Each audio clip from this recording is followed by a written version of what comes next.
साथीहरु नेपाल एउटा यस्तो देश हो जुन देशमा भएका सबै स्कुलहरुमा चाहिँ एकदमै टक्सिक टिचर्सहरु मात्रै छन् के। हिजो भर्खरै मैले एउटा भिडियो देखेको थिएँ के इन्स्टाग्राम र युट्युब शर्ट्समा हैन। त्यो भिडियोमा चाहिँ के भइराथ्यो भन्दाखेरि चाहिँ एउटा त्यो सानो फुच्चे त्यो बुद्धिस्ट फुच्चेलाई हैन एउटा मिसले हैन यस्तो बेसरी त्यो लट्ठीले त्यसको हातमा हानिराखेकी थिए। कसम मलाई यस्तो लाग्यो हैन त्यो भाइको त हातै भाँच्ची होला जस्तो लाग्यो के कसम। तपाईहरुले पहिला यो भिडियो हेर्नुस् अनि तपाईहरुले बुझ्नुहुन्छ के मैले के भन्न खोजिरहेको छु भनेर हैन।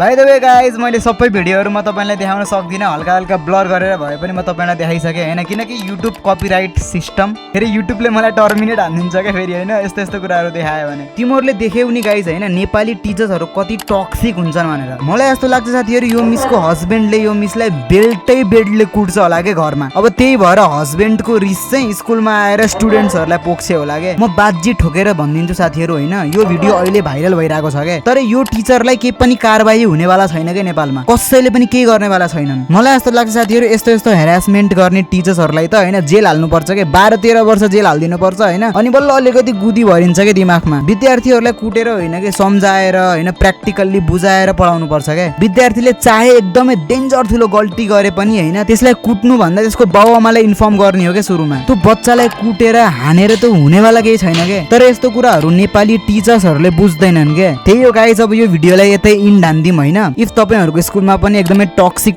टिचर्सहरु छन् भने कमेन्ट सेक्सनमा गएर आफ्नो स्टोरी सुनाउन सक्नुहुन्छ है त। वेल यो मेरो युट्युब च्यानलमा कसैले पनि तपाईहरुलाई जज गर्नेवाला छैनन् के। यो एकदमै फ्री कम्युनिटी हो के साथीहरु। यति भन्दै गाइस बाइ बाइ है त। अब अर्को भिडियोमा भेटौँला।